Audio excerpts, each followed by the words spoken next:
Shalom. Selamat minggu kedua bulan Agustus ini dan juga minggu ketujuh setelah Pentakosta yang telah kita lalui. Untuk kita memulai ibadah kita, terlebih dahulu kita mempersiapkan hati dan pemikiran kita. Kita undang Roh Kudus benar-benar hadir di dalam ibadah kita. Kita berdoa.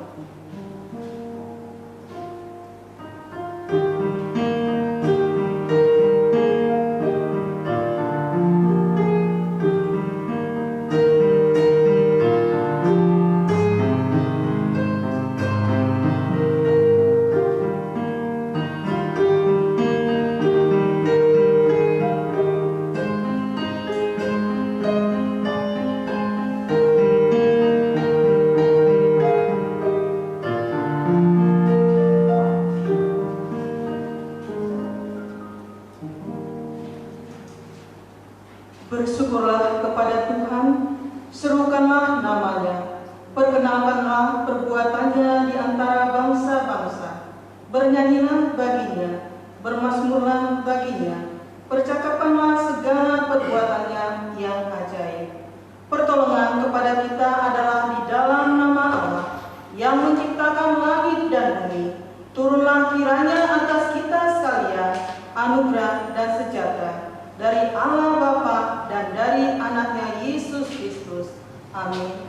Jemaat diundang berdiri, kita memuliakan Tuhan dengan lagu pujian, Berimu Lidah Patutlah.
Baik saudara-saudara kami yang pada saat ini mengikuti ibadah live streaming, kami serahkan dalam tangan kuasa Tuhan, sehingga di dalam ibadah kami masing-masing benar-benar Roh Kudus Tuhan hadir di dalam hati dan pemikiran kami. Kami serahkan jemaat Tuhan yang tidak dapat bersama-sama kami memuliakan nama Tuhan. Apapun keberadaan mereka, kami mohon Engkau melawat mereka, Engkau memberikan kepada mereka kekuatan dan sukacita, sehingga pada minggu yang akan datang kami boleh beribadah memuliakan nama Tuhan. Tuhan Yesus, segala dosa dan pelanggaran kami mohon ampun, sehingga Bapa, kami berkenan memuliakan Tuhan pada saat ini. Hanya di dalam nama Yesus Kristus kami serahkan ibadah kami ini dari awal, pertengahan, hingga akhir. Amin. Kembali kita memuliakan Tuhan dengan lagu pujian Tuhan yang beri kesukaan.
Warta Jemaat Minggu 9 Agustus 2020.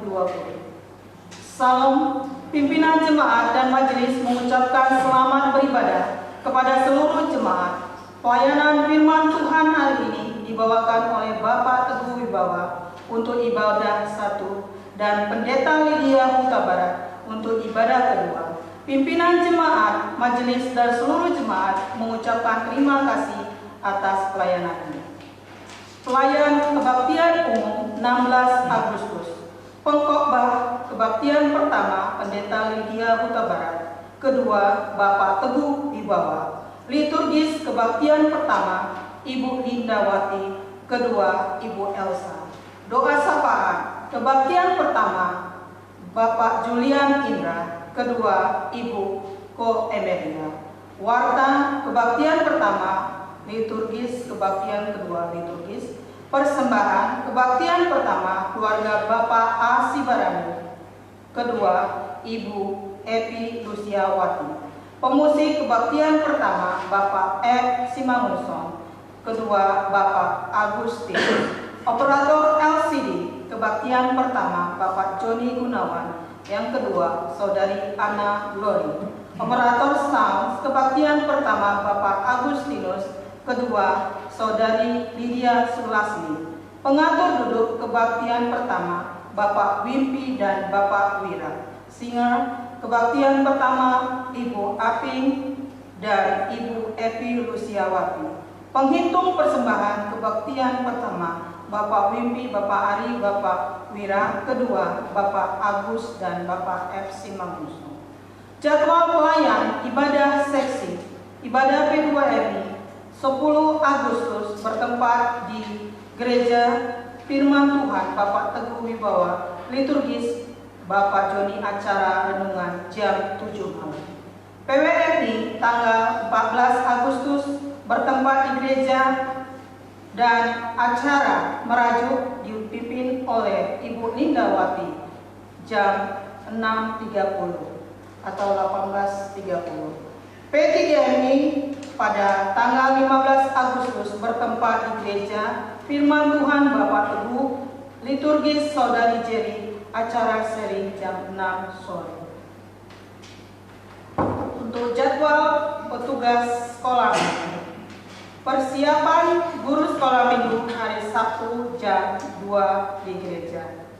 Dan ibadah masih tetap live streaming pukul 11 pagi.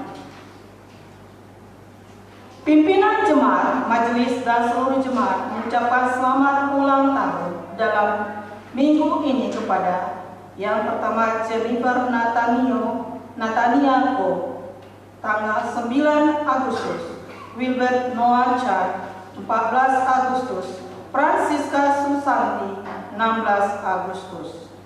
Kiranya saudara-saudara kita ini dapat semakin diberikan kesehatan dan panjang umur.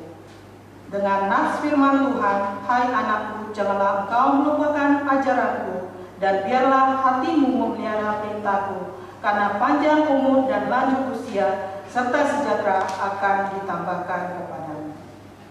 Pelayanan gereja dan juga kehidupan jemaat dan program gereja dan lingkungan dan masalah bangsa dan negara, ini adalah pokok doa sapaan yang akan didoakan pada minggu ini. Warta tambahan. Persembahan ke depan minggu ini untuk dana sosial dan minggu depan untuk dana mobil gereja, dan mengingat jemaat sekalian untuk dapat memberikan persembahan persepuluhan untuk kartunya dapat diambil di depan pintu masuk gereja. Yang kedua, diberitahukan kepada jemaat sekalian bahwa untuk mengakses ibadah streaming di gereja kita, jangan lupa follow, like, dan share akun Facebook dan Instagram gereja dan sekolah minggu, serta subscribe YouTube GMI Kasih Karunia Pagar Allah. Demikianlah warta jemaat kita pada minggu ini. Jika ada kesalahan mohon dimaafkan. Sekian dan terima kasih.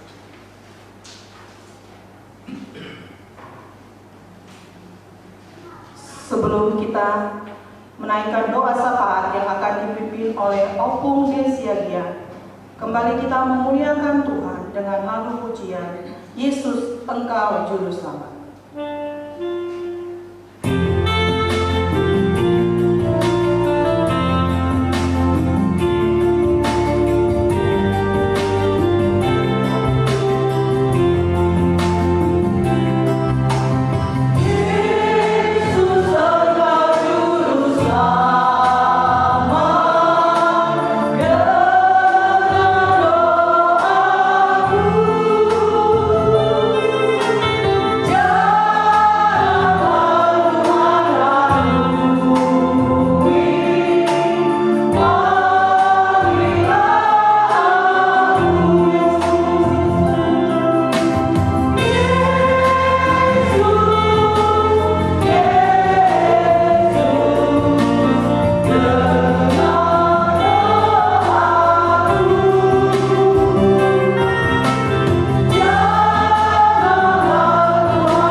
segala puji, hormat, kemuliaan kami persembahkan Bapa di hadapan-Mu. Karena Engkaulah Tuhan, Tuhan yang kami kenal di dalam nama Tuhan kami Yesus Kristus, yang memberikan kami kehidupan.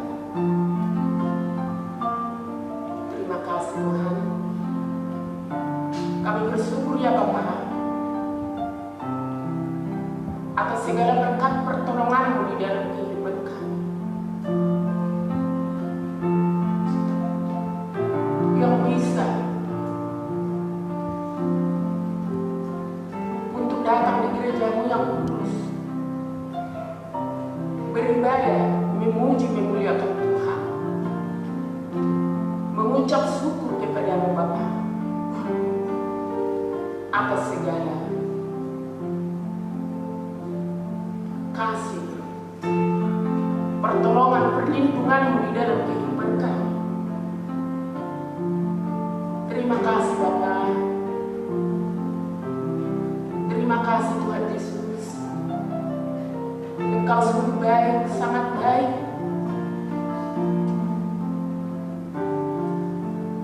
Untuk membawa kami ke dalam rencana-Mu yang kudus. Kami serahkan Tuhan seluruh hidup kami hanya ke dalam tangan-Mu. Dan di pagi hari ini Tuhan kami berdoa Tuhan untuk gereja-Mu, Gereja Metodis wilayah 1 dan 2.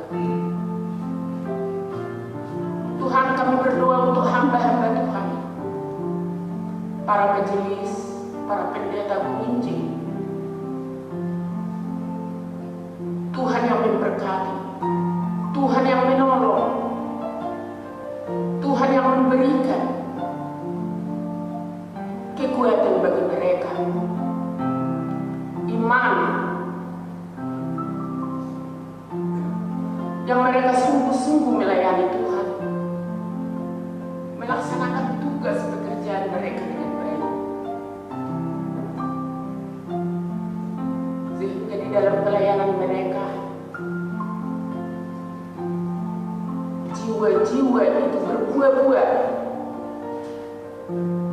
untuk menjadi kemuliaan bagi nama-Mu ya Bapa.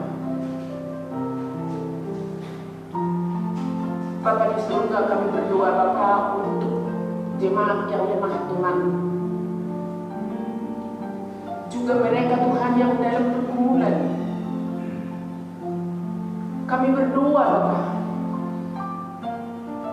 mohon taruhkan di dalam setiap kami, terutama mereka yang lemah dalam iman kerohanian mereka. Bangkitkan hati pikiran mereka, iman mereka, agar mereka di dalam iman tetap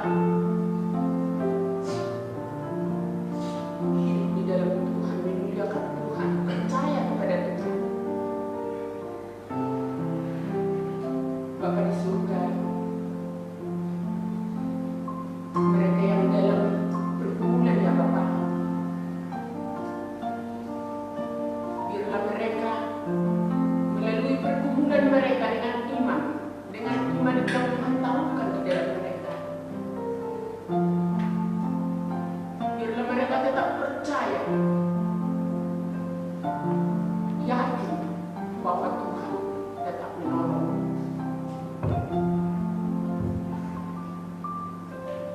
Tuhan, atas pergumulan yang dihadapi oleh jemaat-Mu,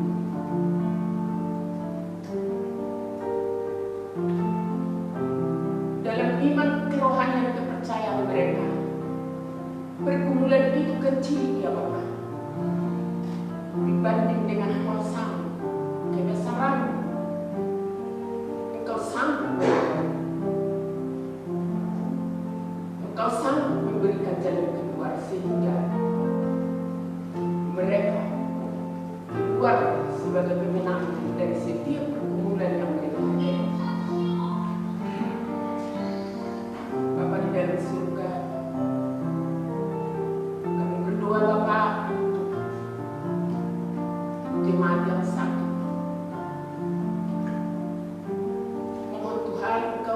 memberikan kesembuhan bagi mereka, memberikan kekuatan, memberkati tetap iman mereka. Mereka percaya bahwa di dalam Yesus ada kesembuhan, ada pertolongan. Terima kasih Tuhan, kami berdoa untuk Bapak Nuklim, Bapak Nuklim,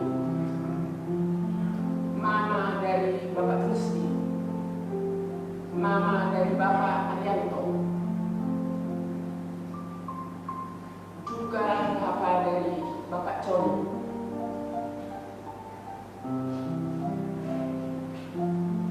Kami berdoa Tuhan untuk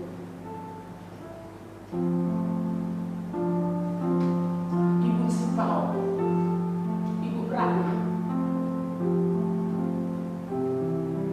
juga Tuhan gunakan kami, Ega dan anak kami Louis.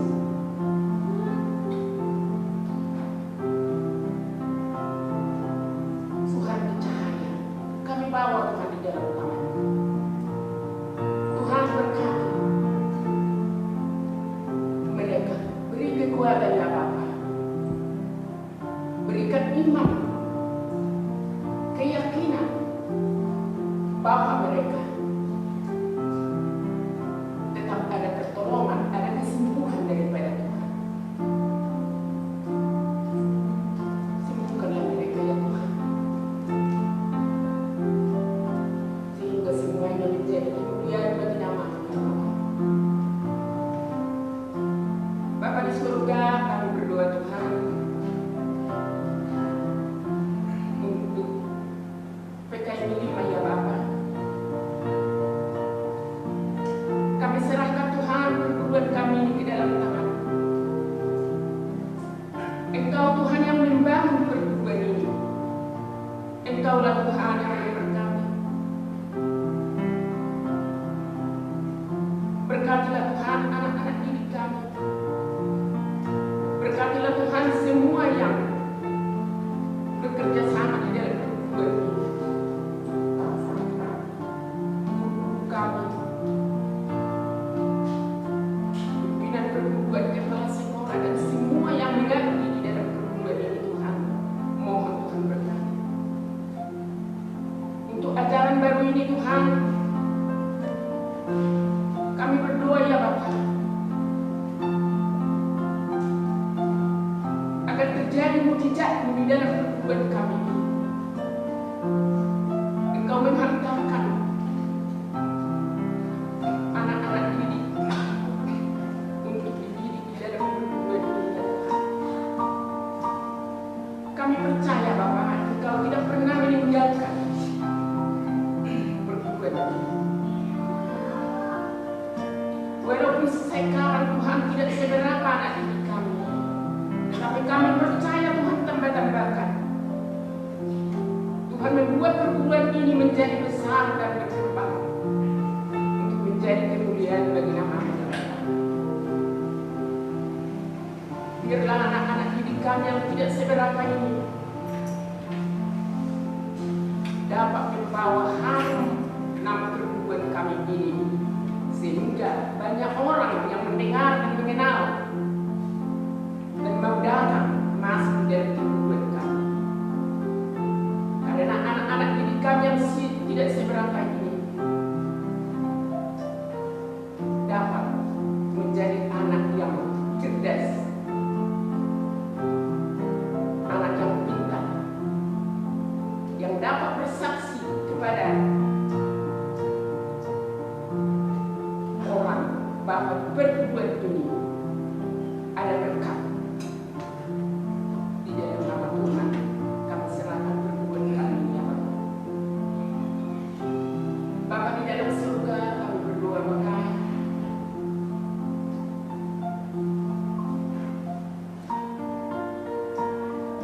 untuk opung kami Situmorang. Tuhan, untuk kami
lingkungan yang baik, lingkungan yang damai.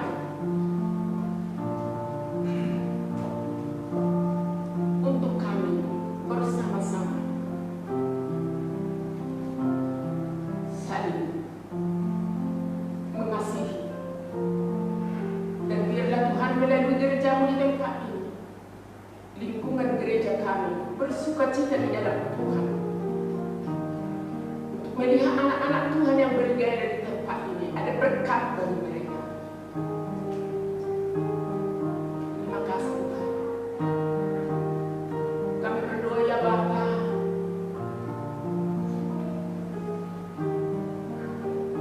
untuk dunia yang begitu dilanda malapetaka, yaitu sakit corona ya Bapa. Dunia menjerit, dunia menangis.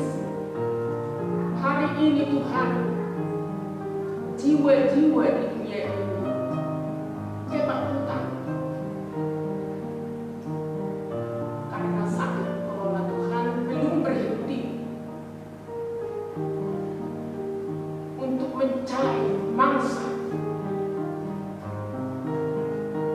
untuk membinasakan banyak manusia di seluruh dunia ini. Tuhan Yesus, kami memohon ya Bapa, ampuni Tuhan, ampuni Bapa, ampuni manusia-manusia yang ada di dunia yang sudah banyak melupakan Engkau ya Bapa, bahkan tidak mengakui kebesaran kuasa dan kemuliaan. Tuhan, mohon pengampunan-Mu ya Bapa atas orang-orang yang Kau ciptakan. Khususnya Tuhan, kami berdoa untuk bangsa kami ya Bapa, negara kami Indonesia. Mohon Tuhan pertolongan-Mu. Jauhkanlah Tuhan malapetaka ini, penyakit corona, penyakit menular, tular yang begitu maraknya, membunuh, membinasakan banyak manusia. Kami serahkan Tuhan seluruh kehidupan kami ke dalam tangan. Kami mohon ampun ya Bapa. Kami mohon perlindungan ya Tuhan, untuk melindungi kami, melindungi anak cucu kami, melindungi saudara-saudara kami dimanapun berada. Biarlah semua kami Tuhan bergantung kepada-Mu. Dengan rendah hati kami Tuhan sujud menyembah-Mu, berteduh di bawah kaki-Mu, memohon belas kasih-Mu ya Bapa. Ajari kami Tuhan untuk tetap melakukan kehendak-Mu, supaya kami menjauhkan diri kami dari hal-hal yang tidak berkenan bagi-Mu, supaya kami menanggalkan semua dosa-dosa pelanggaran yang kami lakukan. Biarlah kami Tuhan tetap masuk di dalam rencana-Mu, berteduh, berlindung di dalam lindungan-Mu ya Bapa. Kami percaya Tuhan, jika Engkau menolong kami, jika Engkau Tuhan memberikan kekuatan iman dan rohanian kepercayaan kami, kami akan tetap melekat kepada-Mu ya Bapa. Dunia tidak akan dapat masuk di dalam kehidupan kami, karena kami hidup di dalam nama Tuhan kami Yesus Kristus Juru Selamat. Terima kasih Tuhan, berkati anak-anak-Mu di tempat ini, di gereja-Mu yang kudus ini, agar kami tetap bersatu hati, satu arah, satu tujuan untuk memuliakan Tuhan. Berdoa meminta pertolongan perlindungan dari Tuhan. Semua kami yang duduk di tempat ini Tuhan, berteduh kami Tuhan menyembah, bersujud kami Tuhan untuk meminta perlindungan pertolongan. Ampuni dosa pelanggaran yang kami lakukan ya Bapa, agar kami layak Tuhan meminta keselamatan daripada. Terima kasih Tuhan, kami bersyukur ya Bapa, kami percaya ya Tuhan, Engkau mendengarkan doa-doa kami, Engkau memberi jawaban yang menjadi sukacita bagi kami. Terpuji ya Tuhan adalah kami. Kami berdoa ya Bapa untuk bangsa dan negara kami. Kami berdoa Tuhan untuk pemimpin kami.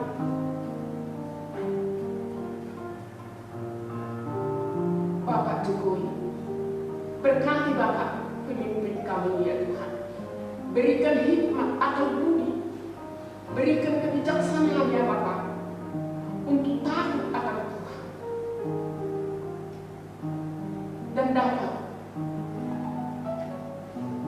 mengatur bangsa ini dengan baik sesuai dengan kehendak-Mu ya Bapak. Biarlah Bapak memimpin kami ini diberikan kekuatan, keberanian untuk memberikan pendapat-pendapat yang berasal dari Tuhan untuk semua menterinya, wakilnya, bawahannya sampai ke pelosok tanah air. Semua bekerja sama, bekerja baik, karena semua mengandalkan Tuhan di dalam bangsa kami, sehingga bangsa dan negara kami diberkati Tuhan. Terima kasih Tuhan. Kami serahkan semua doa-doa kami ini hanya di dalam nama anak-Mu Yesus Kristus, Tuhan dan Juru Selamat kami. Terpujilah nama-Mu Bapa. Amin.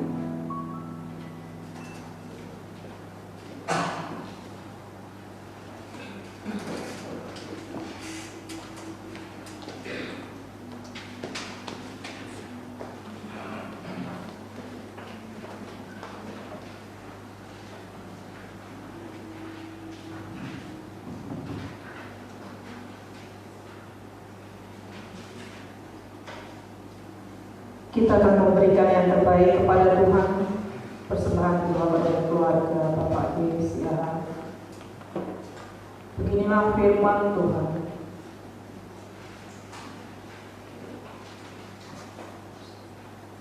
Hendaklah masing-masing memberikan menurut kerelaan hatinya, jangan dengan sedih hati atau karena paksaan, sebab Allah mengasihi orang yang memberi dengan sukacita. Sambil kita memuliakan Tuhan, kuheran Allah mau memberi.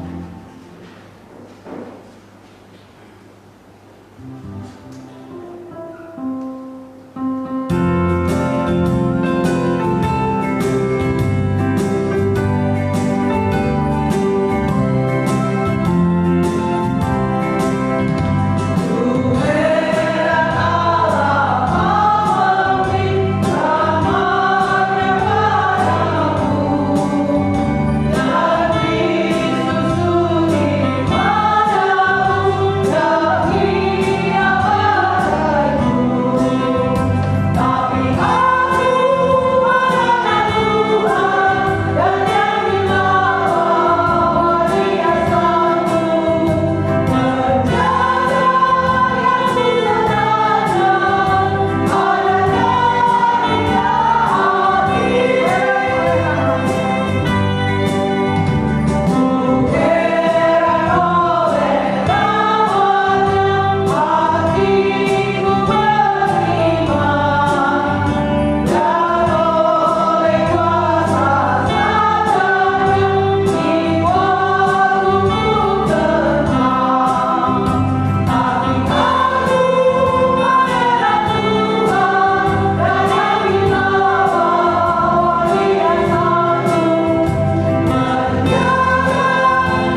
Bapa di surga, di dalam anak Yesus Kristus kami bersyukur atas pertolongan Tuhan dalam kehidupan kami, dalam pekerjaan usaha setiap jemaat Tuhan. Biarlah Tuhan yang memberkati. Dan saat ini kami memberikan persembahan dalam ketulusan hati kami untuk bersyukur kepada Tuhan. Terima kasih Tuhan. Biarlah persembahan persepuluhan, persembahan syukur kami, persembahan untuk diakoni sosial, biarlah Engkau juga memberkati. Tuhan yang memberkati setiap majelis yang mengelola setiap persembahan ini, biarlah untuk pekerjaan Tuhan, untuk memuliakan Tuhan. Terima kasih Tuhan. Setiap pergumulan jemaat juga Tuhan yang turut campur tangan untuk kami tetap mengandalkan Tuhan, dan kami tetap menyatakan iman kami lewat perbuatan kami. Biarlah pemberian dalam persembahan ini hanya untuk hormat dan kemuliaan bagi nama Tuhan. Terima kasih Tuhan Yesus, dalam nama-Mu kami berdoa. Amin.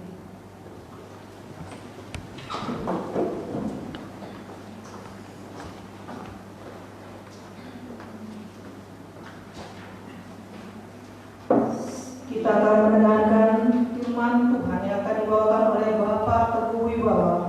Sambil kita menyambut firman Tuhan, kita memuliakan Tuhan dengan lagu pujian "Penuhkanlah Berjalan".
Kami serahkan waktu ini dalam kuasa-Mu, pimpinlah kami Tuhan, biar hadirat-Mu menyertai kami disingkapkan, dibukakan hal-hal yang tidak kami pahami, sehingga kami boleh semakin mengerti setiap ajaran dari firman. Terima kasih, kami mohon Engkau menyertai kami di dalam nama Yesus. Haleluya. Amin. Selamat pagi Bapak Ibu Saudara. Baik, selamat beribadah bagi kita semua. Hari ini kita akan belajar satu kebenaran dari firman Tuhan mengenai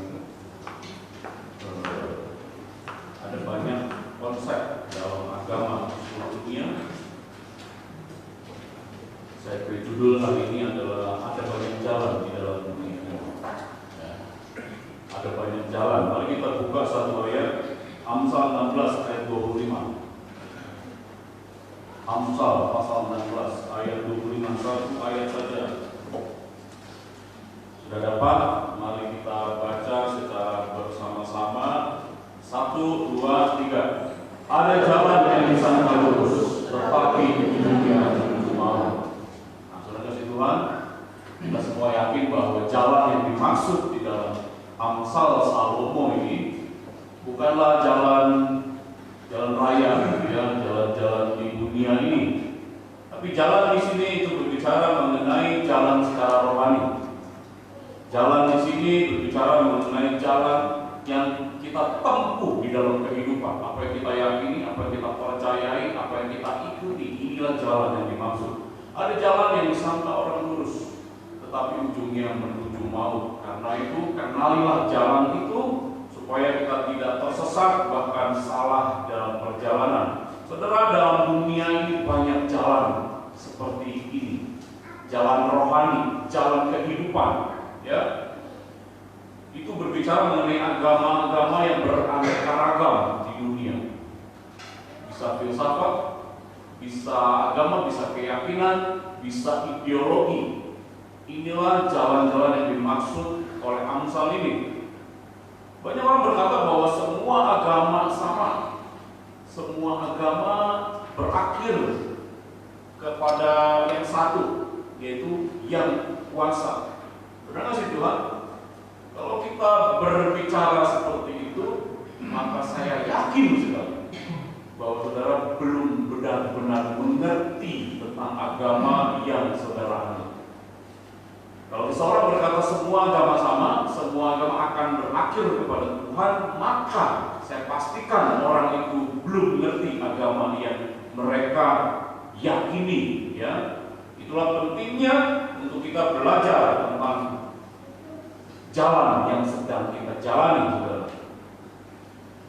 Memang di dalam semua agama, ya, di dalam semua agama ada hal-hal praktis, ada hal-hal moral yang sama, ya, yang kurang lebih mirip.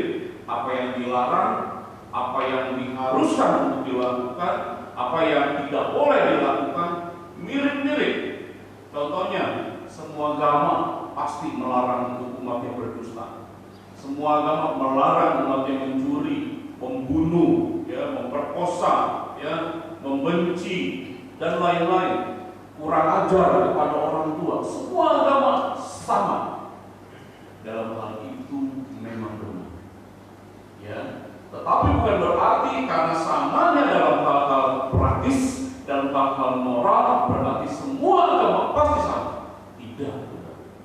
Itulah makanya Amsal ini menuliskan, ya, ada banyak orang disangkanya jalannya lurus, disangkanya jalannya benar, tapi ujungnya kepada kebinasaan, kepada maut. Nah, Bapak Ibu kasih Tuhan, dalam hal moral pun ada perbedaan.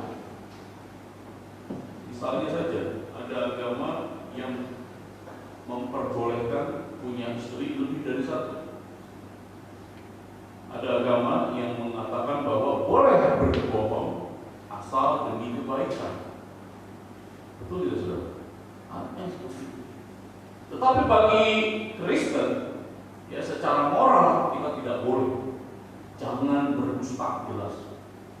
Ya, menikah pun hanya satu untuk selama-lamanya sampai akhir. secara moral pun demikian. Ada beberapa perbedaan. Nah, saudara, kita tidak bicara mengenai nilai-nilai praktis, tetapi kita akan lebih bicara kepada hal yang esensi di dalam agama, yaitu doktrin. Ya, saudara, apa itu doktrin? Doktrin adalah ajaran inti di dalam sebuah keyakinan, di dalam sebuah agama. Doktrin adalah ajaran dasar yang tidak boleh tidak dilakukan. Nah, rupanya berbicara tentang doktrin dasar, kekristenan jauh berbeda dengan agama-agama lain. Agama Kristen paling unik, paling berbeda sendiri. Nah, saudara, saya punya 6, ada 7 sebetulnya ya, yang saya kata di sini, tetapi saya yakin tidak bisa mengupas seluruhnya. Dapat setengah saja sudah bagus, ya, karena waktu. Yang pertama kita akan berbicara mengenai doktrin, mengenai Allah. Saudara kasih Tuhan, doktrin atau ajaran mengenai Tuhan di dalam kekristenan itu sangat berbeda dengan semua agama di dunia. Agama besar, agama kecil, sangat berbeda. Ya, di dalam kekristenan kita percaya bahwa Allah itu Esa, yang terdiri dari 3 pribadi, 1 hakikat. Di dalam kekristenan itu yang kita percaya. Mari kita lihat beberapa ayat dari Perjanjian Lama dulu, Ulangan 6 ayat 4. Kekristenan tidak pernah mengajarkan Allah yang politeis, tetapi Allah yang monoteis. Pasti Perjanjian Lama atau Perjanjian Baru. Ulangan 6 ayat 4. Kembali.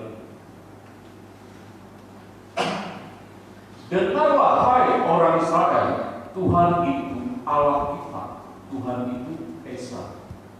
Ya, ini ada tulisan Musa, orang Israel pada masa Perjanjian Lama, Tuhan itu Esa.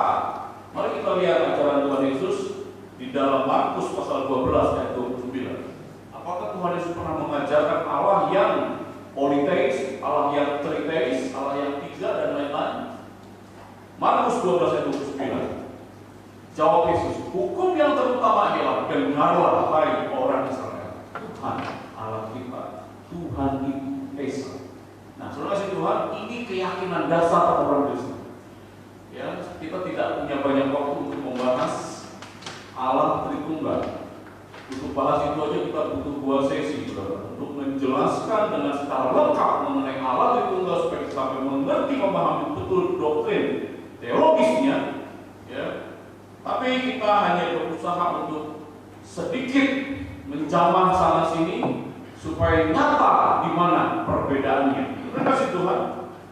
Ada banyak orang tidak percaya di luar kekristenan, mereka tidak yakin. Loh, kenapa Allah kok bisa 1 tapi 3 tapi 1? Tidak mungkin Allah itu 3. Semua agama meyakini bahwa Tuhan itu Maha Kuasa, betul saudara? Ya, semua agama meyakini Tuhan itu Maha Kuasa. Loh, kalau Tuhan dia 3 pribadi, 1 hakikat, kenapa tidak bisa? Kok dia Maha Kuasa? Ya, ini adalah suatu pernyataan yang kontradiktif.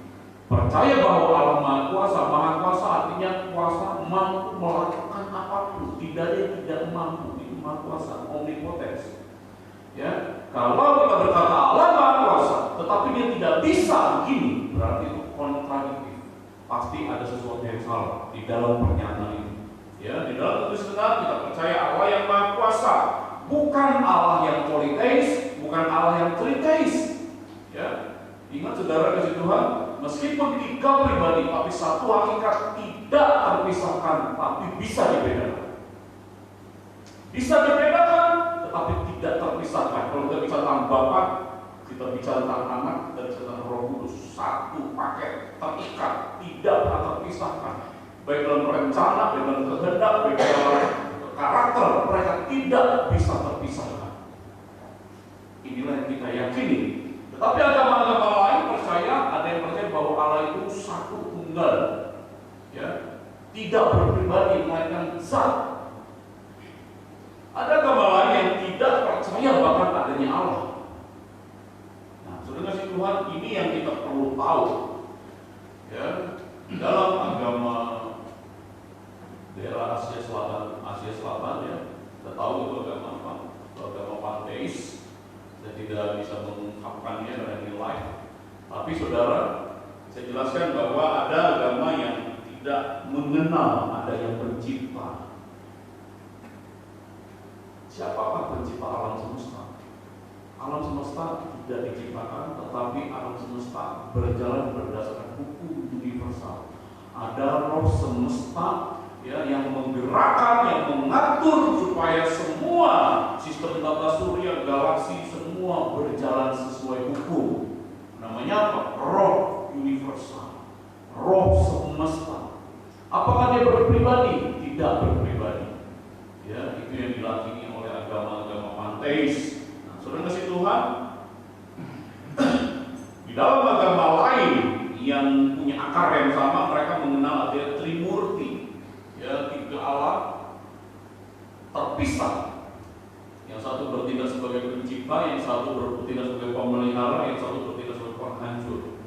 Mereka memiliki pemahaman bahwa Allah itu banyak. Ya, di bawah Trimurti ada banyak dewa-dewa yang mengatur ini, mengatur itu, mengatur segala sesuatunya. Nah, saudara pasti tahu apa yang saya maksud. Nah, saudara kasih Tuhan, di dalam agama-agama panteis itu artinya pan itu semua, teis itu Tuhan atau Allah. Agama panteis, agama-agama timur, Asia Timur atau Asia Selatan, di situ kebanyakan berciri panteis. Mereka punya pemahaman Tuhan itu tidak ada, ya, tetapi semua manusia punya potensi jadi Tuhan. Kalau mereka hidup dalam hukum moral yang baik, dalam amal yang banyak, dalam spiritual yang tinggi, ketika mereka mati mereka akan berreinkarnasi. Ya, hidup kembali, mati lagi sampai satu titik mereka mendapatkan pencerahan, ya, mereka mendapatkan sebuah kelepasan dari samsara namanya, dari penderitaan di dalam hidup, keluar di dalam sirkulasi inkarnasi, mereka bisa menjadi Tuhan dan bersatu dengan roh semesta. Tidak berpribadi, tetapi ada di dalam sebuah hukum universal. Itu yang disebut moksa, itu yang disebut mahabudi, menjadi mahabudi, itu yang disebut mencapai nirwana. Terima kasih Tuhan. Ada banyak konsep mengenai Allah di dalam agama Tuhan, tetapi dalam Kristenan cuma satu-satunya yang percaya bahwa Allah itu Esa. Esa di dalam tiga pribadi dan satu hakikat. Tidak terpisahkan sama sekali, tetapi bisa dibedakan. Dan dia adalah Allah yang berpribadi. Berpribadi artinya punya pikiran, punya perasaan, punya keinginan, punya kehendak. Itu berpribadi. Kalau Allah tidak berpribadi, artinya dia tidak punya pikiran, dia tidak kehendak, dia tidak punya rencana, dia tidak punya karakter. Paham saudara ya? Nah, dari sini saja sudah terjadi kontradiksi. Kontradiksi bukan berarti berbeda. Kontradiksi berarti berbeda dan sekaligus bertentangan. Kalau kita percaya yang benar itu adalah Allah yang trinitas, berarti Allah yang di luar trinitas pasti tidak benar. Bisa paham saudara? Kalau yang benar adalah Allah yang trinitas, Allah yang tritunggal, ini yang benar, berarti yang bertentangan tidak benar. Begitu sebaliknya. Jika yang benar itu Allah yang sebelah sini, berarti yang ini tidak benar. Tidak mungkin sesuatu yang berkontradiksi itu berjalan sama-sama benar. Tidak mungkin. Bisa paham saudara ya? Dari satu hal, satu aspek saja sudah jelas, ya, dalam konsep Allah, agama Kristen berbeda dengan konsep agama lain. Itu baru satu konsep. Konsep kedua, Ya, di dalam agama Kristen, tokoh utama, tokoh sentral dalam agama Kristen adalah Yesus Kristus. Siapa Yesus?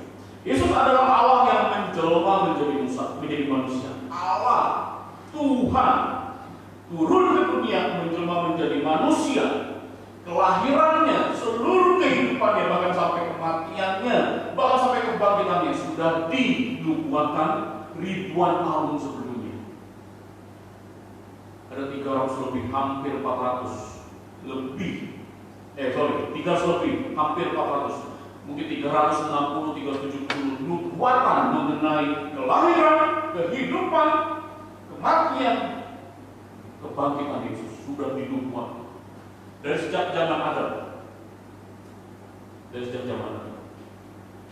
Ya, karena ular telah menipu manusia, aku akan mengadakan permukaan antara engkau dan keturunanmu, antara engkau dan perempuan, keturunanmu dan keturunan perempuan. Keturunan akan menemukan kepalamu, engkau akan menggigit begitu. Itu bicara tentang Kristus. Dari semenjak Adam, Abraham, para nabi, Yeskiel, Yeremia, Yesaya, Daniel, Hosea, Amos, banyak sekali bernubuat mengenai Kristus.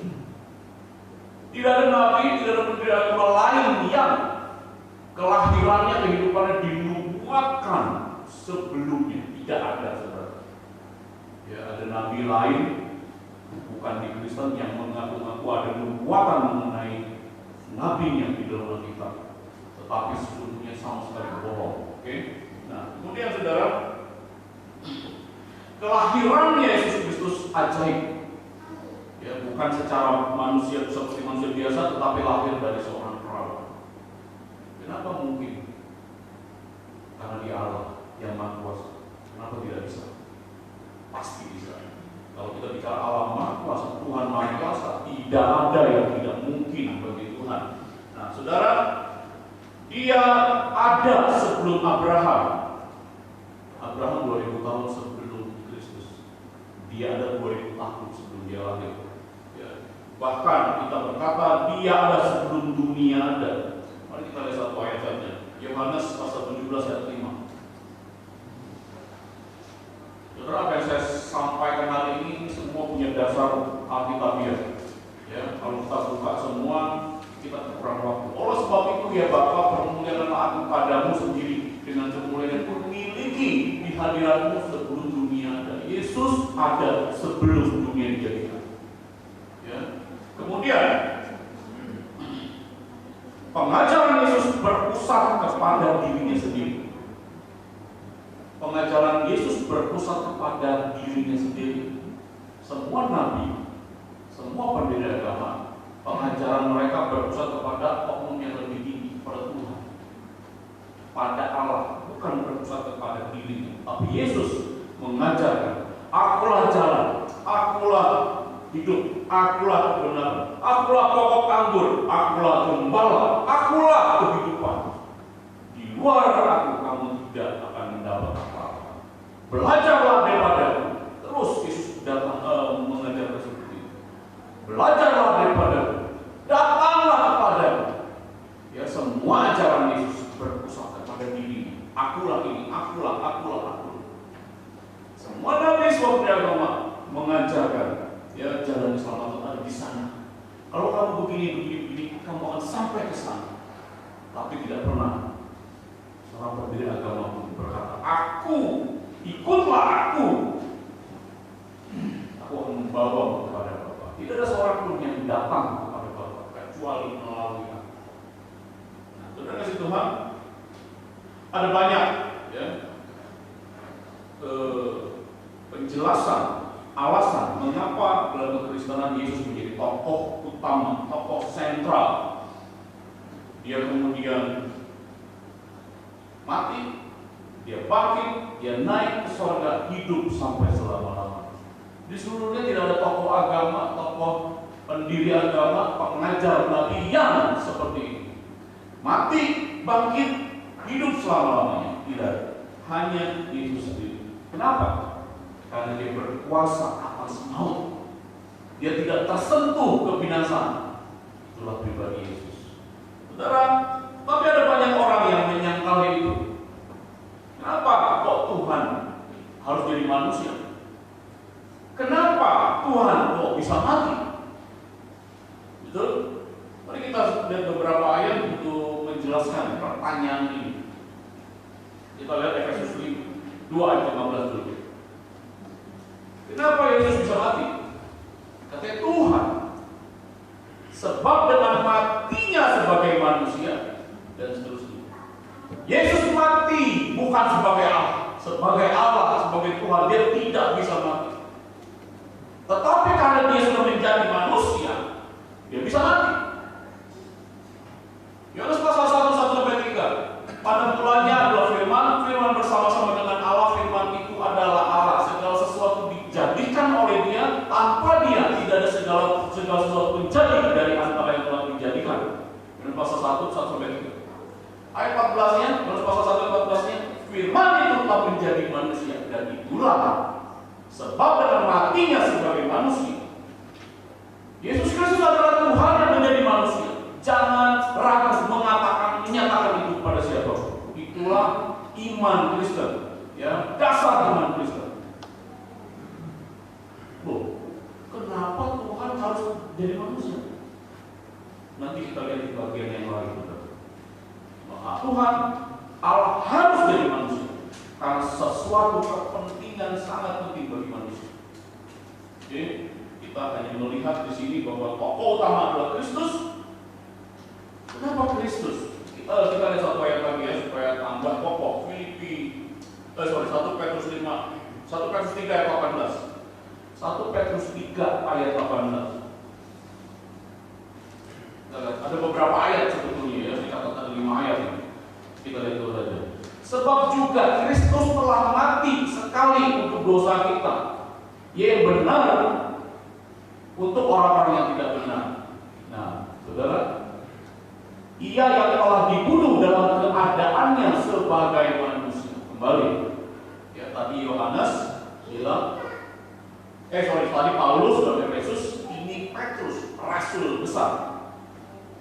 Dia mengatakan, ia telah dibunuh dalam keadaannya sebagai manusia. Kalau Tuhan tidak bisa dibunuh, tetapi dalam keadaannya sebagai manusia, dia bisa dibunuh. Kita melihat siapa yang ditokoh Yesus, saudara. Yesus adalah Allah yang menjadi manusia dalam keberadaan sebagai manusia, tetapi kealahannya tidak bisa hilang. Ya, Tuhan tidak bisa berhenti jadi Tuhan, tidak bisa. Tetapi dia bisa jadi manusia. Dia bisa jadi apapun yang dia mau, tapi dia tidak bisa menghilangkan betul-betul kealahannya, tidak bisa. Karena dia adalah Allah. Esensi hakikatnya dia adalah Allah, maka dia bisa jadi manusia. Apa yang menghalangi itu? Kalau manusia jadi Tuhan, memang tidak bisa. Tuhan Maha Kuasa, manusia sangat terbatas, sangat tidak sempurna. Mau menjadi Tuhan tidak bisa. Tetapi yang di atas menjadi ini, bawah itu bisa. Seorang raja, saudara, kapanpun dia memilih rakyat jelata bisa. Tapi seorang rakyat jelata yang menjadi raja tidak bisa. Ada jalan panjang dan bahkan tidak mungkin jadi raja. Orang rakyat jelata, karena raja berdasarkan darah, keturunan darah itu. Ya, sama kira-kira dengan seperti itu. Nah, saudara si Tuhan, kenapa Tuhan harus jadi manusia? Nanti kita akan jawab berikutnya. Nah, ini sebuah kontradiksi juga. Ya, dalam agama lain, tokoh-tokoh mereka sentralnya adalah para nabi, ya, atau maharasi, atau orang bijak, atau para filsuf. Agama lain demikian. Ya, semua orang-orang besar di dalam tokoh agama lain masih ada ukurannya, masih ada ukuran. Sang Buddha ada di Pali, ukuran. Ya, agama Hindu tidak ada nabi, tapi ada resi, maharesi, guru-guru yang sudah mendapat hikmah, dicerahkan, mereka mengajar. Dan Hindu itu tidak satu dua, tapi yang itu punya maharesi. Ya, itu jadi dengan agama sebelah kita. Ukurannya masih ada, tidak pernah bangkit. Beda dengan Yesus. Nah, saudara, kemudian pengajaran daripada semua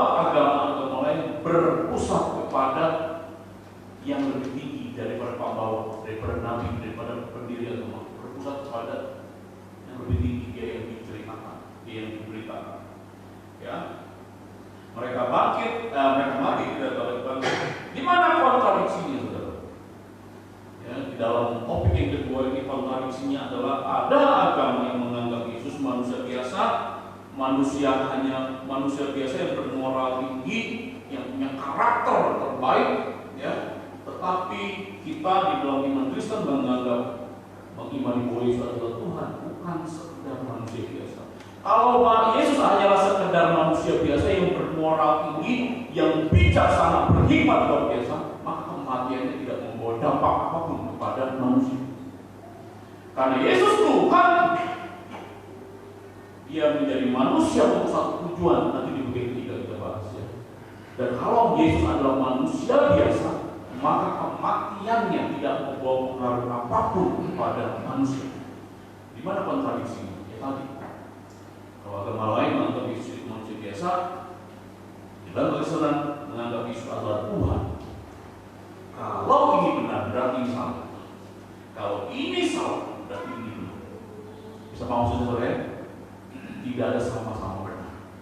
Yang satu, Yesus adalah manusia biasa, cuma nabi, cuma orang bermoral tinggi, orang yang mempunyai spiritual yang luar biasa. Saya adalah manusia. Satu sisi dari Kristen menganggap Yesus itu adalah Tuhan yang menjelma menjadi manusia. Tidak mungkin dua-duanya benar. Tidak mungkin. Yang mungkin adalah yang ini salah, yang ini benar, atau yang ini salah, yang ini benar. Kontradiksi. Nah, kita lanjutkan, saudara. Yang ketiga, doktrin mengenai dosa.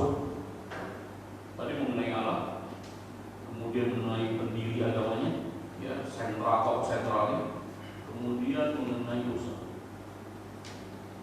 Ini panjang sekali, ya. Kenapa? Karena konsep dosa di dalam kekristenan sangat berbeda dengan konsep dosa di dalam agama-agama lain. Itulah sebabnya saya katakan kalau kita berkata semua agama sama, total salah. Di dalam kekristenan mengajarkan adanya dosa asal. Ya, dosa asal, dosa yang pertama kali dilakukan oleh Adam, yang mengakibatkan akhirnya seluruh keturunan Adam tercemar oleh dosa asal ini. Apa itu dosa asal? Dosa asal adalah kecenderungan manusia hatinya kepada dosa. Dosa asal, dosa yang dilakukan oleh Adam kemudian menginfeksi seluruh keturunan Adam, adalah suatu keadaan yang membuat manusia cenderung pada dosa. Ini disebut dosa asal. Apa maksudnya? Manusia cenderung terhadap dosa. Ada nggak yang pernah mengajari anaknya egois untuk mementingkan diri sendiri? Tidak ada. Semua orang tua pasti mengajarkan yang baik kepada anak. Pernah nggak orang tua mengajarkan anak berbohong? Tetapi anak kecil sudah pintar berbohong dari dirinya sendiri. Anak kecil yang tidak pernah diajari untuk egois, mementingkan diri sendiri, merebut mainan dari temannya dan saudaranya, itu sikap egois. Itu berasal dari dirinya sendiri, saudara. Itulah yang disebut kecenderungan terhadap dosa. Itulah disebut dari dosa asal, dosa keturunan. Ya. Manusia terikat oleh dosa asal sejak dia lahir. Tapi agama-agama lain menganggap semua manusia lahir dalam keadaan bersih suci. Ini sudah kontradiksi. Tidak mungkin dua-duanya. Dalam iman Kristen, manusia sejak lahir sudah membawa tabiat dosa, tapi kecenderungan kepada dosa. Itu sebabnya, ya, kita tidak pernah mengajarkan anak berbuat curang, anak berbohong, anak tidak adil, anak egois. Tidak pernah diajarkan, tetapi dia bisa berlaku dengan sendirinya. Kenapa? Ada cenderungan itu. Nah, saudara kasih Tuhan, dosa ini bersifat mengikat, bersifat membelenggu, dan sehingga sulit untuk dilepaskan. Di sini sudah ada kontradiksi untuk poin pertama, dosa. Ya, nah saudara, yang kedua dalam hal dosa, dosa juga seperti hutang. Sifat dosa itu seperti hutang. Semua manusia telah berdosa, itu Alkitab katakan, ya, baik dosa asal tadi dari Adam diwariskan terus, terbentuk kecenderungan untuk berbuat dosa. Kedua, dosa perbuatan dari diri kita sendiri, pikiran, perkataan, perbuatan. Manusia berdosa, ya, sehingga saya katakan tadi dosa adalah seperti hutang yang harus dibayar kalau mau diselesaikan. Sehingga ketika seseorang harus ingin dilepaskan dari dosa, dia harus bisa membayar, melunasi semua hutang dosa tadi, hutang dosa asal, juga hutang dosa keturunan, dosa perbuatan sendiri. Saya kasih contoh begini, saudara. Ya, seorang anak berbuat kesalahan kepada papanya. Ini ilustrasi untuk memudahkan kita memahami topik ini. Ada seorang anak, dia iseng main kacamata papanya. Dia main-mainin sehingga jatuh, tiba-tiba tanpa sengaja jatuh kacamata itu. Pecah kacanya. Oke. Apakah dengan minta ampun kepada Bapak urusan selesai? Masalah selesai? Bapak minta ampun kacamata pecah. Tidak selesai. Masa papanya tidak pakai kacamata? Masalah papa selesai kalau papa mengeluarkan biaya harga untuk beli kacamata baru. Betul tidak? Ini yang disebut dosa seperti hutang. Ketika kita berdosa, tidak bisa selesai hanya dengan minta ampun. Itu adalah perjanjian lama, harus korban mengganti dosa. Itulah juga di dalam iman Kristen. Ketika manusia berdosa, harus ada korban mengganti dosa kita. Itulah korban Kristus. Maka saya bilang tadi, kepentingan Yesus menjadi manusia adalah karena yang mau ditebus adalah dosa manusia, dia harus jadi manusia. Tetapi manusia yang tidak berdosa, manusia yang suci, sama sekali tidak ada dosa, itu hanya bisa dilakukan oleh Tuhan sendiri. Kata nama Yesus, ya, Yeshua HaMashiach, dalam bahasa Yunani-nya Yeshua HaMashiach, bahasa Ibrani-nya Yeshua HaMashiach, itu artinya Yahweh penyelamat, Tuhan penyelamat. Jadi untuk manusia yang berdosa, ciptaan yang sudah berdosa, hanya Tuhan sendiri yang bisa menyelamatkan. Ini saudara, ya. Seperti seorang anak tadi, dosa tidak selesai, hanya selesai hanya ngomong minta ampun. Bapaknya bisa mengampuni dengan tulus, oke. Tetapi untuk sesuatu bisa pulih, dia harus mengeluarkan harga. Ada harga yang dibayar untuk beli kacamata baru. Ada pengorbanan untuk menyelesaikan masalah yang ditimbulkan oleh sana. Nah, saudara, di dalam Kristen, manusia tidak bisa menebus dirinya sendiri karena semua manusia sudah berdosa. Ya, ada yang tidak berdosa? Sama sekali tidak berdosa. Pikiran, perkataan, perbuatan tidak ada. Ya, Roma pasal 3 katakan semua manusia setelah berdosa telah hilang kemuliaan Allah.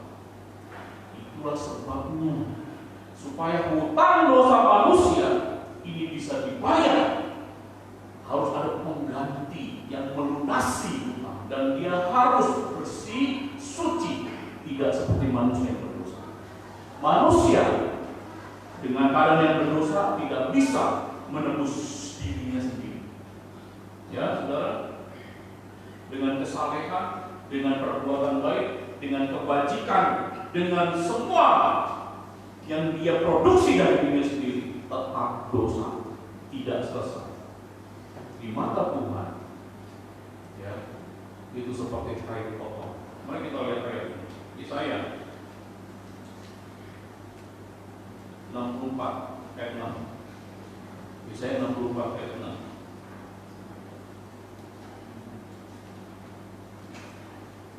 Demikianlah kami sekalian seperti seorang najis, segala kesalahan kami seperti kain kotor. Saudara, orang berdosa tidak bisa menembus dosanya. Kenapa? Karena dia tidak mungkin mencapai kesucian yang dimaksud oleh Tuhan. Ya, ada harga yang harus dibayar, dan harga untuk sebuah dosa adalah maut. Untuk itu, karena dosa itu membawa kepada maut begitu mahal, penggantinya pun harus begitu berharga supaya bisa tergantikan. Ya. Ketika Yohanes Pembaptis datang kepada Yesus, inilah anak domba Allah yang diberikan untuk semua dosa manusia. Dia mengenal, dia mengerti, dia mengetahui, inilah anak domba yang dikhususkan untuk menebus dosa seluruh dunia.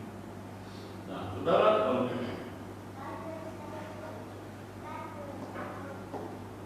di dalam agama lain, di dalam agama non-Kristen, saudara, mereka bertanya, kenapa Allah harus dipentingkan? Kenapa Allah harus menebus manusia yang berdosa? Kan manusia yang berdosa harus tanggung jawab.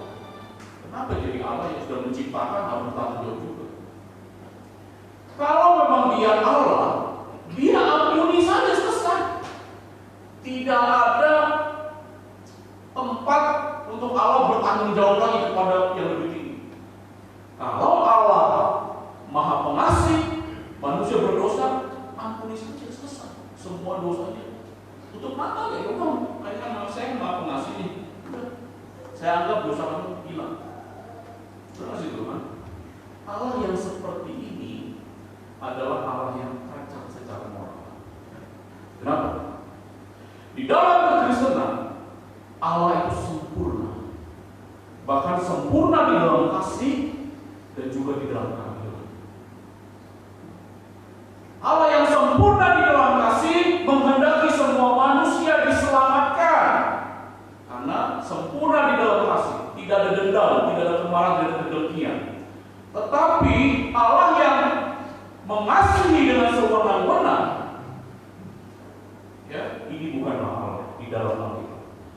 Allah juga harus sempurna di dalam keadilan. Apa maksudnya? Orang yang bersalah, yang harus menerima hukuman, harus dihukum. Itulah keadilan Allah. Bagaimana kalau kita melihat ada orang sama dengan saya dengan seseorang berkonflik, ya, berkonflik sehingga bawa ke hukum. Dua-duanya salah dibawa ke hukum. Tetapi dia karena dia punya koneksi, punya orang dalam, udah nggak usah ada masalah sidang-sidang.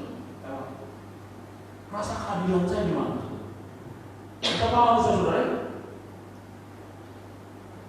kita mendapatkan keadilan yang demikian pun dibedakan secara hukum, kita menuntut keadilan. Apalagi ini manusia seluruh dunia, ya. Kalau kita katakan Allah itu Maha Kasih, seharusnya dia tutup mata para dosa, selesai, silakan masuk surga semua, itu Maha Kasih. Tetapi dia cacat di dalam moral, karena Allah yang sempurna juga harus sempurna di dalam keadilan. Orang yang berdosa, orang yang bersalah harus kena hukuman.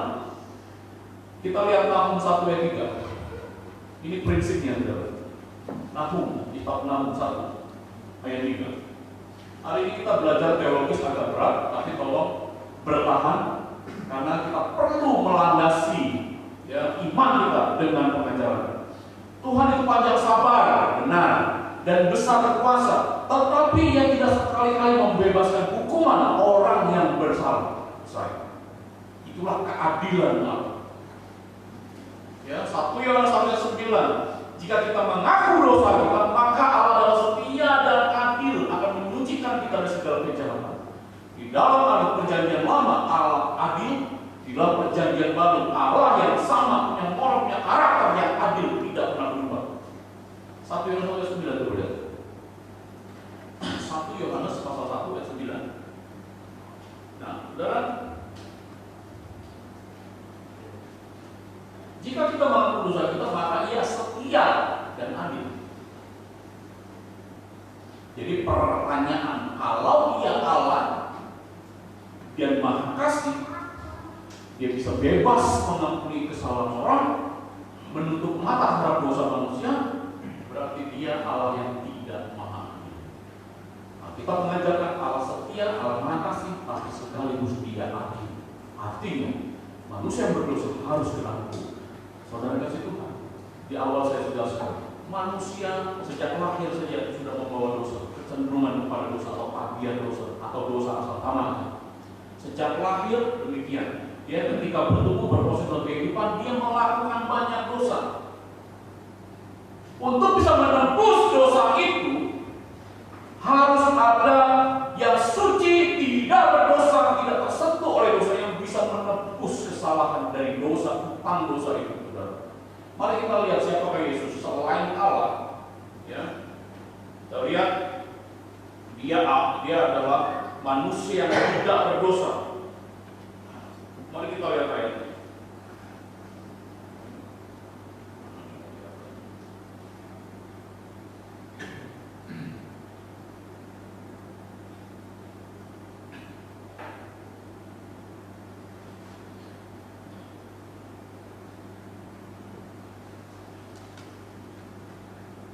Yohanes 8 ayat 29. Yohanes 8 ayat 29. Yohanes pasal 8 ayat 29. Dan Ia yang telah mengutus aku, yang menyertai aku, Ia tidak membela aku sendiri, sebab aku senantiasa berbuat apa yang berkenan kepadanya. Loncat ayat 46. Pasal yang sama ayat 46. Siapakah di antaramu yang membuktikan bahwa aku berbuat dosa? Tidak ada yang bisa membuktikan ketika dia di sidang, dia diadili. Tidak ada yang bisa menyatakan, membuktikan bahwa Yesus berdosa. Dia tanya, siapa yang bisa mengatakan aku berdosa? Bahkan ketika Pilatus sedang berdiri untuk menghakimi Yesus, istri Pilatus semalam mimpi, jangan ada urusan dengan orang benar itu, orang tidak berdosa itu. Saya lupa ayatnya, tapi itu peristiwanya. Pilatus diperingatkan sama istrinya Pilatus, jangan mencari gara-gara dengan orang benar itu. Dia mendapat mimpi dan ditaklukkan karena mimpi itu. Nah, saudara, Yesus tidak berdosa karena Dia Allah. Yang pertama, kedua, Dia bukan keturunan Adam. Dia lahir dari perawan. Tidak ada campur tangan nafsu laki-laki untuk melahirkan Yesus. Dia bukan keturunan Adam. Ingat, Adam membawa efek dosa asal. Ya, alasan kedua, Yesus jadi manusia dari perawan. Dia bukan keturunan gennya Adam. Tidak ada sentuhan simulan dosa asal sama sekali. Ini utama Yesus. Ya. Nah, saudara kasih Tuhan, itulah sebabnya. Mari kita bertanya kembali, kenapa harus ditebus? Yang pertama tadi, moralnya Allah, keadilan Allah menuntut bahwa manusia berdosa harus dihukum.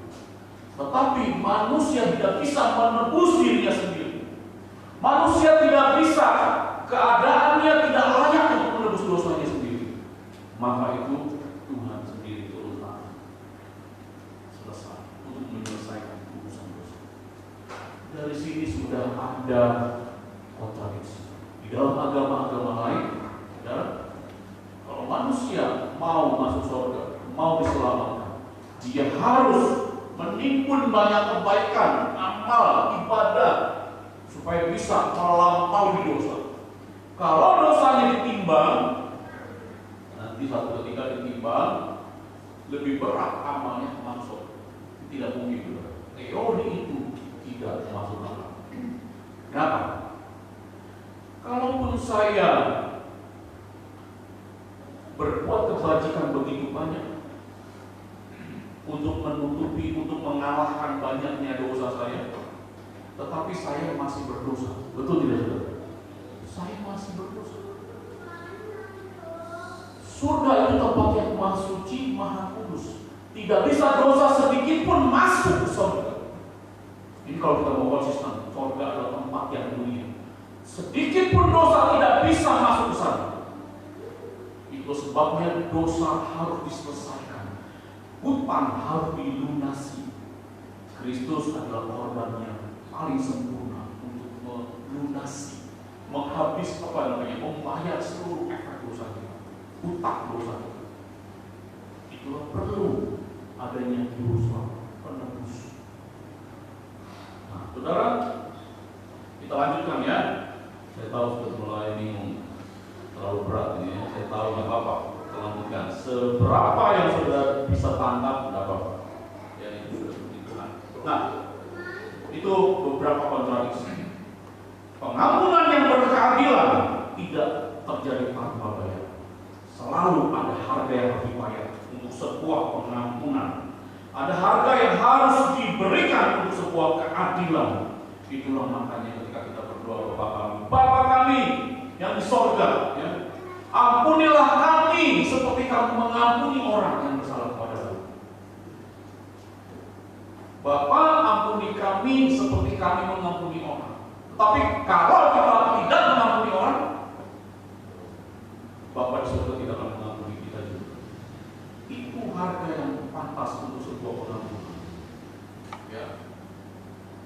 Tidak seperti anak kecil tadi yang merusak kacamata. Ampun Bapak, selesai. Dia enak-enak, Bapaknya menanggung kerugian akibatnya. Nah, saudara, tidak ada pengampunan yang sempurna, tidak ada pengampunan yang berkeadilan tanpa ada bayar, tanpa ada harga yang harus dibayar. Untuk itulah Tuhan mengampuni kita, dan Dia berkata, jangan berbuat dosa lagi.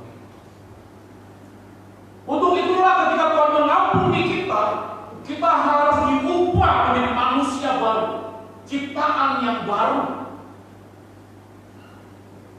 Jangan kita berpikir kita minta ampun sama Tuhan, selesai kita pasti punya jaminan surga, sedangkan kita tidak pernah berubah. Itu akan kita bahas di Doi. Dan kasih Tuhan, untuk utang dosa itu selesai. Utang dosa tidak bisa diselesaikan dengan berhenti berhutang. Ini penting. Karena ada agama lain berkata, kalau manusia berdosa, dia cukup menyelesaikan dengan berhenti berdosa, jangan berbuat dosa lagi. Tidak bisa. Saya kasih contoh. Saya punya utang dengan Pak Wira 1 juta. Contoh ya. Saya punya utang dengan Pak Wira 1 juta. Saya bilang Pak, bulan depan. Ternyata bulan depan tidak bayar. Pak, bulan depan lagi. Ternyata tidak bayar lagi. Pak, bulan depan lagi. Sampai jengkel Pak Wira. Ditagih lagi saya. Ya udah deh Pak Wira, gini deh. Saya berhenti berhutang dengan Bapak. Selesai. Selesai nggak? Saya tidak akan hutang-hutang lagi sama Bapak. Selesai ya saudara, hutangnya. Ya, hutang dosa tidak bisa diselesaikan hanya karena kita berhenti berhutang. Hutang dosa, perbuatan-perbuatan kita yang menumpuk, ya, dosa yang menumpuk tidak bisa selesai hanya karena kita tidak berbuat dosa lagi. Saya sudah bertobat, sekarang saya sudah tidak berbuat dosa lagi. Memang untuk diri kamu, untuk diri saya selesai, tetapi hutang dosa itu siapa yang membayar? Yang kemarin itu sudah digantikan oleh Yesus. Sudah digantikan dengan pengorbanan yang sempurna. Itu konsep hutang dosa di dalam hidup Kristen. Dan tidak ada agama lain, saudara, tidak ada agama lain yang seperti itu. Silakan pelajari agama-agama ini. Nah, saudara kasih Tuhan, dosa juga tidak bisa diselesaikan dengan menutupinya dengan kebaikan dan lain-lain. Tadi kita sudah bahas, ini juga sebuah kontradiksi. Ya, dengan agama lain ini sebuah kontradiksi. Di mana kontradiksinya? Di dalam kekristenan, dosa hanya bisa diselesaikan dengan korban Kristus, dan kita yang percaya kepadanya menikmati korban tersebut.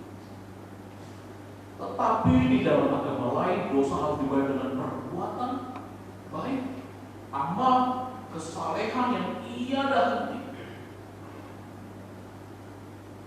Bagaimana kalau kita tidak cukup membayar? Oke, kalau benar dosa tidak perlu ditebus, ini kontradiksi saudara. Kalau benar dosa tidak perlu ditebus, kita sendiri yang menebus. Bagaimana jika kita tidak sanggup menebus dengan perbuatan baik, amal, kebajikan semua? Bagaimana? Kekesalan kita dipertaruhkan. Yang kedua, kalau ternyata kondisinya seimbang, ternyata nih kita berusaha untuk pahala kebaikan, akhirnya dosanya yang keduanya sama, seimbang. Mau masuk mana? Wah ini mana ya? 50, dosanya 50, pahalanya 50. Mau masuk mana nih? Adakah tempat netral di situ? Tidak. Nah, saudara kasih tahu. Di dalam iman Kristen itu lebih logis, lebih dimasukkan. Dosa harus dibayar. Semua dosa di masa lalu kita, ketika kita bertobat, ketika kita minta ampun, selesai, sudah dibayar lunas. Itulah sebabnya kita berkata, dengan kematiannya Yesus sudah memakukan surat hutang dosa di kayu salib. Selesai untuk ke depan. Dia berikan Roh Kudusnya supaya kita hidup belajar sungguh-sungguh menyingkirkan semua karakter dosa dalam hidup kita. Kalaupun kita jatuh bangun di dalam kehidupan ke depan ini, ingat kita minta ampun. Yesus menjadi pengantara antara kita dengan Bapa. Dia bersama untuk kita. Itu sebab imam besar aku bagi kita. Nah, terima kasih Tuhan. Hari ini kita belajar agak teologis. Ya, masih ada 3 konsep lagi yang saya akan jelaskan di waktu mendatang. Apa itu? Konsep tentang neraka surga berbeda. Neraka surganya orang Kristen berbeda dengan neraka agamanya, surganya agama lain, sangat berbeda. Dalam hal moral berbeda, dalam hal lokasi, dalam hal situasi sangat berbeda. Konsep mengenai kebangkitan orang mati dalam kekristenan jauh berbeda dengan agama lain. Yang terakhir, konsep keselamatan. Saudara nanti bisa membuktikan. Saudara bisa melihat, memperbandingkan dan memutuskan apakah semua agama sama-sama mengajarkan kebaikan, sama-sama mengajarkan jangan berbuat dosa, tetapi ingat Amsal tadi, ada jalan yang disangka lurus, tetapi ujungnya kepada maut. Hati-hati. Kita akan lanjutkan 2 minggu ke depan konsep tentang Kristenan yang berbeda dengan agama-agama lain. Saudara, sesekali saya harus membagikan hal teologis, ya, ajaran-ajaran dasar, supaya itu membuat kita bisa mempertanggungjawabkan iman kita kepada Allah. Apabila kita dimintai pertanggungan jawab, kita bisa menjelaskan kenapa Alkitab mengatakan itu. Kenapa Yesus jadi manusia? Kenapa Yesus harus mati? Kenapa kalau Tuhan dia harus menebus dosa manusia? Sudah saya ceritakan semua. Ya, jadi kita punya dasar yang kokoh untuk mengadakan pertanggung jawab kepada orang yang meminta. Mari kita bersama-sama berdoa. Tuhan, terima kasih.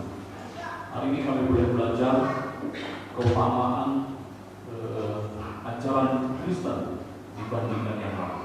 Secara moral, secara teologi, secara karakter, kami sudah mengerti beberapa perbedaan. Tetapi Tuhan, biarlah Roh-Mu sendiri yang menerjemahkannya di dalam bahasa yang sederhana, yang jemaat-Mu mampu pahami. Terima kasih. Di dalam nama Yesus kami berdoa. Amin.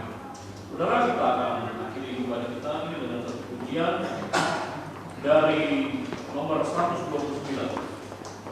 Tambahlah kasih-Mu akan Tuhan.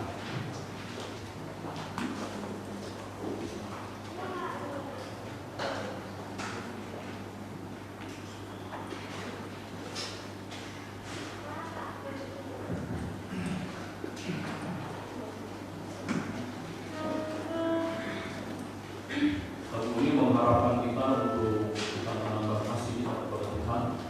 Semakin hari semakin bukan masih.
gereja di dalam beribadah kepada Tuhan. Lakukanlah firman Tuhan untuk percaya mengasihi dalam iman dan dalam perbuatan, dan terimalah berkat daripada Tuhan. Kasih karunia daripada Tuhan kita Yesus Kristus, kasih sayang Allah Bapa serta persekutuan dengan Roh-Nya yang kudus, itulah yang memberikan kekuatan di dalam iman untuk bertumbuh, memberikan damai sejahtera yang penuh, dan berkat Tuhan mengalir dalam setiap rumah tanggamu, dalam kehidupan pribadimu, di dalam kehidupan usaha pekerjaanmu, di dalam kehidupan studimu, dalam kehidupan masa saat ini, dan sampai kedatangan Tuhan Yesus yang kedua kalinya. Amin.